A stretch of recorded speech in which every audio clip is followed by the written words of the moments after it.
नमस्कार। सरकारी परीक्षाओं की तैयारी करने वालों के लिए करंट अफेयर्स मतलब समसामयिक घटनाएं बहुत जरूरी होती हैं। हाँ बिल्कुल। और सिर्फ घटना जानना काफी नहीं होता, उसके पीछे का कॉन्सेप्ट समझना जरूरी है। सही कहा।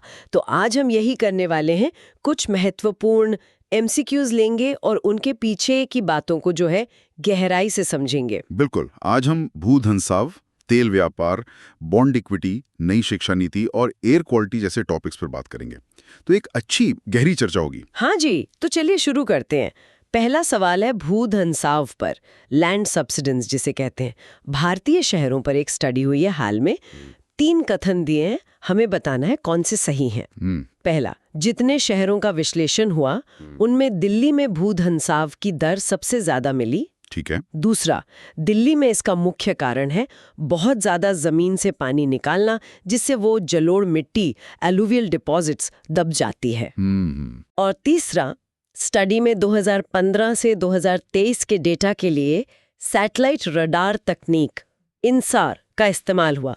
तो इनमें से कौन से सही हैं? देखिए, ये पर्यावरण और शहरी नियोजन, अर्बन प्लानिंग, दोनों के लिहाज से बहुत अहम सवाल है। पहला कथन देखते हैं, दिल्ली का रेट। स्टडी साफ कहती है कि दिल्ली में मैक्सिमम रेट वो 51 मिलीमीटर प्रति वर्ष मिला। 51 मिलीमीटर? हाँ, और ये स्टडी में शामिल दूसरे शहरों जैसे मुंबई, कलकत्ता, इनसे काफी ज्यादा है।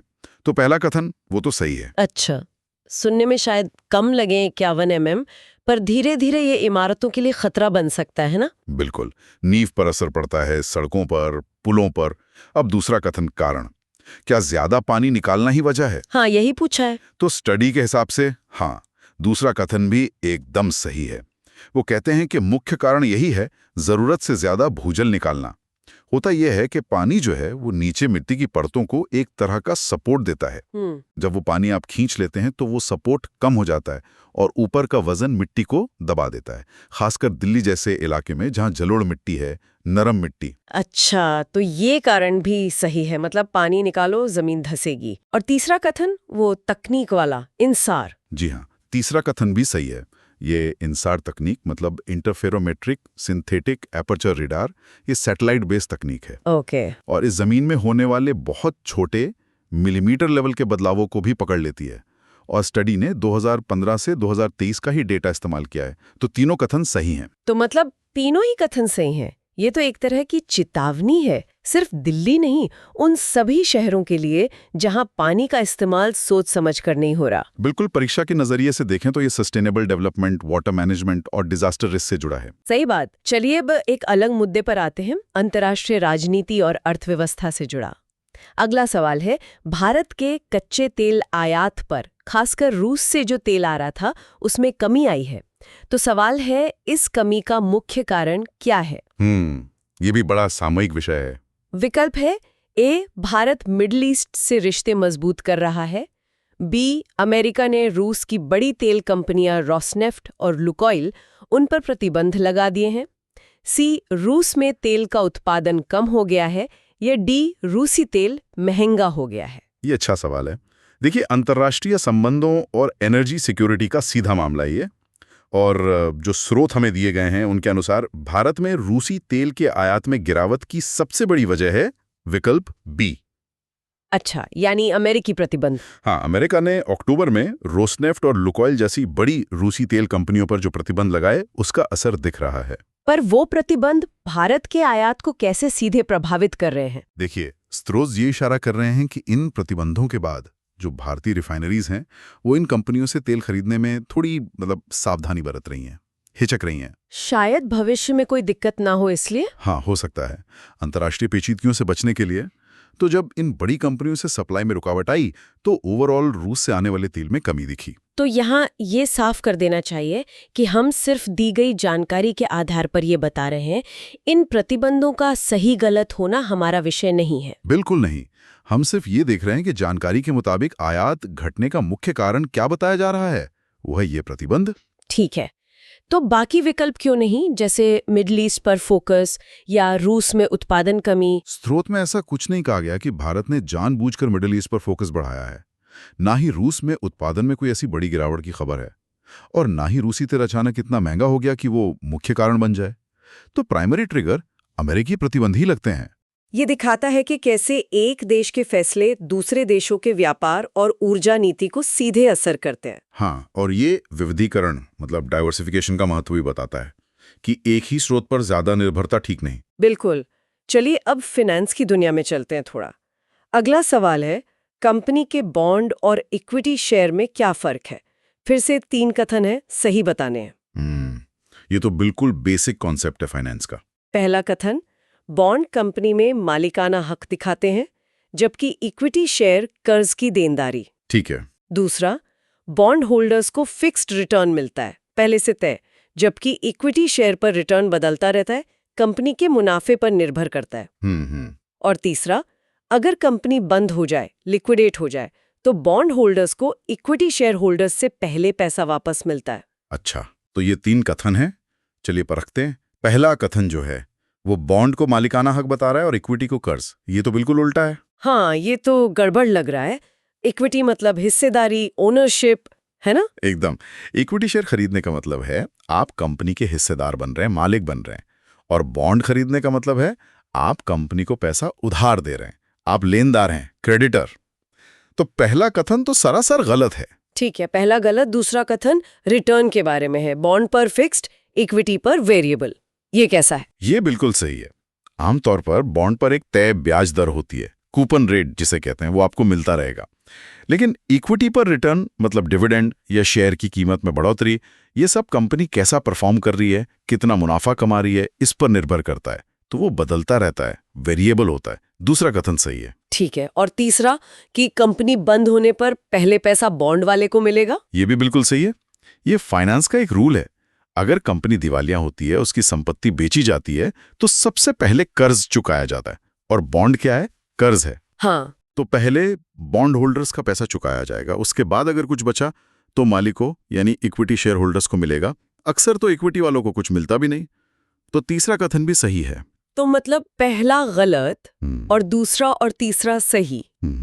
ये जानना तो बहुत जरूरी है, खासकर जो लोग निवेश करते हैं। बिल्कुल। आपको पता होना चाहिए कि आप कंपनी को उधार दे रहे हैं या उसमें हिस्सेदार बन रहे हैं। इससे रिस्क और रिटर्न का अंदाजा लगता है। बॉन्ड में रिस्क कम, रिटर्न फिक्स्ड। इक्विटी में रिस्क ज्यादा पर मुनाफे की संभावना भी ज्यादा। सही। चलिए अब शिक्षा के क्षेत्र की ओर रुख करते हैं। अगला सवाल है राष्ट्रीय शिक्षा नीति NEP 2020 पर। सवाल है कि NEP 2020 का जो फाउंडेशनल स्टेज जिसमें क्लास 1 में एडमिशन की मिनिमम उम्र 6 साल रखी गई है, वो किस नई स्कूल संरचना का हिस्सा है? अच्छा, NEP 2020। हाँ। ये तो बहुत बड़ा बदलाव है शिक्षा में। हाँ, तो विकल्प है A 10+2, B 5+3+3+4, C 8+4, D 6+4+2। देखिए, NEP 2020 ने पुरानी जो 10+2 वाली व्यवस्था थी उसे खत्म कर दिया है। उसकी जगह एक नई संरचना लाई गई है और वो संरचना है 5+3+3+4। 5+3+3+4 ये क्या है? हाँ, इसमें पहला 5 साल का ब्लॉक है फाउंडेशनल स्टेज। इसमें 3 साल का प्री स्कूल या आंगनवाड़ी और 2 साल क्लास 1 और 2 आते हैं। ये 3 से 8 साल के बच्चों के लिए है। अच्छा, तो सवाल में इसी स्टेज की बात हो रही है? बिल्कुल। इसी स्टेज में क्लास 1 के लिए न्यूनतम उम्र 6 साल तय की गई है। इसके बाद अगला 3 साल है प्रिपरेटरी स्टेज, क्लास 3 से 5, फिर 3 साल मिडिल स्टेज, क्लास 6 से 8 और आखिर में 4 साल सेकेंडरी स्टेज, क्लास 9 से 12। तो पुरानी 10+2 से ये काफी अलग है। इसमें प्री स्कूल को भी फॉर्मल सिस्टम में लाया गया है। हाँ, यही बड़ा बदलाव है। Early childhood care and education ECCE पर बहुत जोर है। स्रोत ये भी बताता है कि दिल्ली भी अपने स्कूलों को इसी 5+3+3+4 सिस्टम के हिसाब से ढाल रहा है। तो सही जवाब है विकल्प B 5+3+3+4। ये याद रखना जरूरी है, परीक्षाओं में NEP 2020 से जुड़े सवाल आने की पूरी संभावना है। सिर्फ संरचना नहीं, इसके पीछे के सिद्धांत भी समझने चाहिए। बिल्कुल। रटने की बजाय समझने पर जोर, एक्टिविटी बेस्ड लर्निंग, ये सब इसके हिस्से हैं। चलिए अब आज का आखिरी सवाल लेते हैं। ये फिर से पर्यावरण से जुड़ा है। एयर क्वालिटी इंडेक्स AQI और graded response action plan GRAP। Delhi NCR में ये बहुत चर्चा में रहते हैं। हाँ, खासकर सर्दियों में। तो 3 कथन हैं, सही बताने हैं। 1. GRAP एक तरह का इमरजेंसी प्लान है जो AQI के अलग अलग लेवल पर लागू होता है प्रदूषण रोकने के लिए। 2. AQI की गंभीर सिवियर कैटेगरी। AQI 401 से 450 सबसे ऊंची कैटेगरी है और इसके उपाय मौसम देखे बिना लागू होते हैं। 3. AQI सिस्टम में मध्यम मॉडरेट हवा की क्वालिटी का मतलब है 201 से 300 का स्कोर। ठीक है। AQI और GRP पर्यावरण और पब्लिक हेल्थ दोनों से जुड़े हैं। पहला कथन देखते हैं। GRP एक इमरजेंसी प्लान है जो AQI पर आधारित है। ये बात बिल्कुल सही है। GRAP मतलब ग्रेडेड रिस्पॉन्स। तो जैसे जैसे AQI बढ़ता है वैसे वैसे कदम सख्त होते जाते हैं। हाँ बिल्कुल। जैसे हवा खराब से बहुत खराब, फिर गंभीर और फिर अति गंभीर होती जाती है, वैसे वैसे पहले से तय किए हुए एक्शन लिए जाते हैं, जैसे कंस्ट्रक्शन रोकना, गाड़ियों पर रोक लगाना वगैरह। तो पहला कथन सही है। ठीक है। अब दूसरा कथन कि गंभीर यानी 401-450 वाला लेवल सबसे ऊंचा है और मौसम नहीं देखा जाता। इसमें क्या दिक्कत है? इसमें दो दिक्कतें हैं। पहली, गंभीर लेवल सबसे ऊंचा नहीं है। इससे भी ऊपर है अति गंभीर, जो 450 AQI से ऊपर होता है। वो सबसे खतरनाक है। अच्छा। दूसरी बात, GRAP के उपाय लागू करते समय खासकर ऊंचे लेवल वाले मौसम का पूर्वानुमान देखा जाता है। हवा की रफ्तार कैसी रहेगी, बारिश की संभावना है या नहीं, क्योंकि अगर हवा तेज है तो शायद प्रदूषण जल्दी छट जाए। तो ये कहना कि मौसम नहीं देखा जाता, ये गलत है। तो दूसरा कथन गलत हुआ। ठीक है, समझ गया।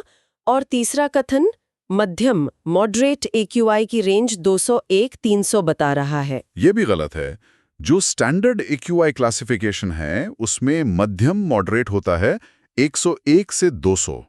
201 से 300 वाली रेंज तो खराब पुअर कैटेगरी की है। ओहो, ये रेंज याद रखनी पड़ेगी। हाँ, ये रेंज जरूरी है। 0 से 50 अच्छा, 51 से 100 संतोषजनक, 101 से 200 मध्यम, 201 से 300 खराब, 301 से 400 बहुत खराब, 401 से 450 गंभीर और 450 प्लस अति गंभीर। तो तीसरा कथन भी गलत है। तो मतलब इन तीनों में से सिर्फ पहला कथन ही सही निकला। AQI और GRAP का ये सिस्टम समझना पर्यावरण से जुड़े सवालों के लिए बहुत जरूरी है। हाँ, और नागरिक के तौर पर भी हमें पता होना चाहिए कि इन अलग-अलग रंगों और नंबरों का क्या मतलब है। तो मुख्य बात यह है कि GRAP एक step by step emergency plan है जो AQI पर बेस्ड है, पर सीवियर प्लस सबसे ऊंची कैटेगरी है और मौसम का भी ध्यान रखा जाता है। तो आज हमने कई अलग पर महत्वपूर्ण विषयों पर चर्चा की। दिल्ली में जमीन क्यों धंस रही है, तेल आयात पर प्रतिबंधों का असर, बॉन्ड और इक्विटी का फर्क, नई शिक्षा नीति का ढांचा और वायु गुणवत्ता का मैनेजमेंट। हाँ, और उम्मीद है कि सिर्फ सवालों के जवाब नहीं बल्कि उनके पीछे के कॉन्सेप्ट्स, उनके कारण प्रभाव, ये सब भी श्रोताओं को बेहतर समझ आए होंगे। परीक्षाओं में एनालिटिकल समझ बहुत काम आती है। बिल्कुल, ये सब मुद्दे अलग दिखते हैं पर जुड़े हुए हैं। पर्यावरण, राजनीति, अर्थव्यवस्था, समाज सब एक दूसरे पर असर डालते हैं। एक होलिस्टिक व्यू बनाना जरूरी है। सही कहा आपने। यही अच्छी तैयारी की पहचान है, डॉट्स कनेक्ट कर पाना। तो इसी सोच के साथ एक सवाल श्रोताओं के लिए छोड़ जाते हैं। हमने देखा कि पर्यावरण, भू राजनीति, अर्थव्यवस्था, सामाजिक नीतियां ये सब कैसे एक दूसरे से गूंथे हुए हैं। तो सोचिए, इन सब का मिला जुला असर भारत की लॉन्ग टर्म विकास योजनाओं जैसे आत्मनिर्भर भारत या सस्टेनेबल डेवलपमेंट गोल्स पर कैसे पड़ेगा। क्या हम इन अलग अलग दबावों में संतुलन बना पाएंगे? ये वाकई सोचने वाला सवाल है। इसका जवाब भविष्य की दिशा तय करेगा। तो आज के इस विश्लेषण में शामिल होने के लिए धन्यवाद। उम्मीद है ये चर्चा आपकी तैयारी में जरूर काम आएगी।